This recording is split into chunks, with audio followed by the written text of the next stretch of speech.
wake up and wear fancy mauve clothes to meet them. You know, when people ask me who inspired you, they want specific names, and usually I'm like, it's an era. Like I grew up in an era. Like I'm not gonna be like, oh, it's DJ Premier, it's Show and AG, it's Diamond D. Like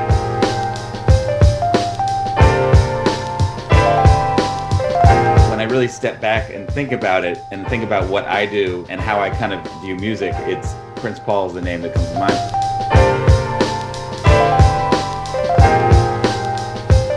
He's one of the first guys I recall noticing that he layered samples, and a lot of producers did it back then, but he's the first one who it really stuck out to me. And also there was like a whimsy to his production style. Like it could be silly, it was funny, he was funny. As much as I made a lot of like kind of depressing music, like I am more in life a silly person, and I always kind of related to that with Prince Paul.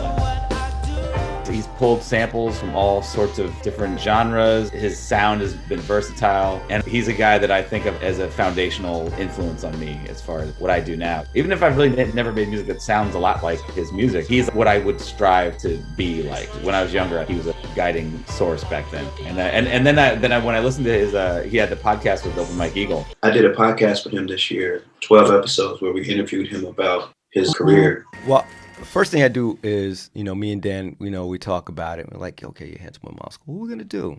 Well, let's get together. For somebody who did De La Soul. Because it takes two, not three to seduce.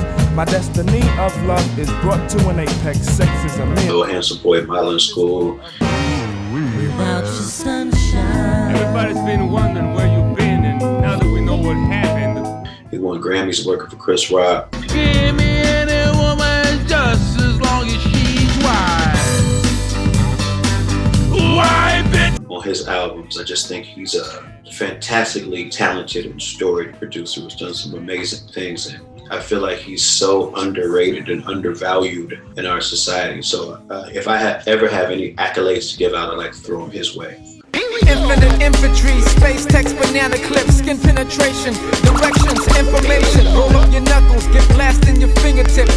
Phases with Mac. And I know people that know him. Like I'm like 1 degree of separation, like all over the place with him, but I've never met him before. But as a guy, I like him a lot. He's self-aware, he's humble, and he's funny. It's weird because it brings you back to being a fan. Or when you do music professionally, the fandom doesn't really come up a lot. So with a guy like him, I had that moment of like, man, I think we'd be friends. I like how it always overlaps, for me at least, with comedy and music. When I was listening to that podcast, I remember a couple of years ago, I watched Get a Life, and I think it was such a brilliant series. And I never noticed the Handsome Boy Modeling School, the whole team around it. It's built from one of the episodes from Get a Life, which is crazy because for me, that's two different worlds that I'm interested in. Yeah. I mean, I'm the same way. I was a fan of comedy, and I like grew up watching stand-up comedy, and I like wanted to be involved in that when I was younger, and I did stuff that was in that realm. I made a comedy rap album in 2004. I actually did that stuff.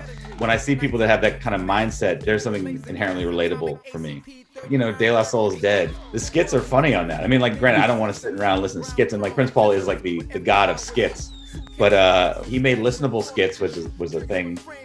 Just the weird samples, like sampling like on peas porridge and the vocal samples on that, and it's just there's a creativity that comes when you have a comedic mind and you're willing to be ridiculous. Shit, like I would even lend that to myself. When I made the beat for Daylight by Aesop, I was like, this is a silly fucking beat because it's so over the top emotional. All I ever wanted was to pick up on the day, put the pieces back together my way.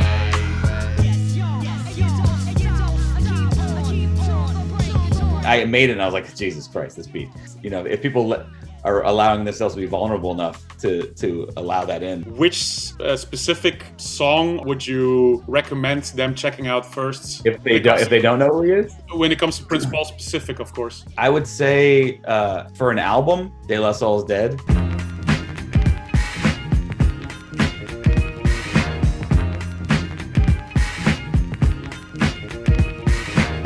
Hey, how you doing?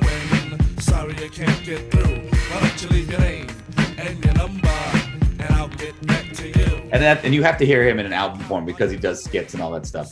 But I would say, as far as one single beat goes, he did a song with this rapper Justin Warfield called Que Sera Sera, and it's one of my favorite beats of all time. It's so good. The rapping's fine on it, but the beat is so dope.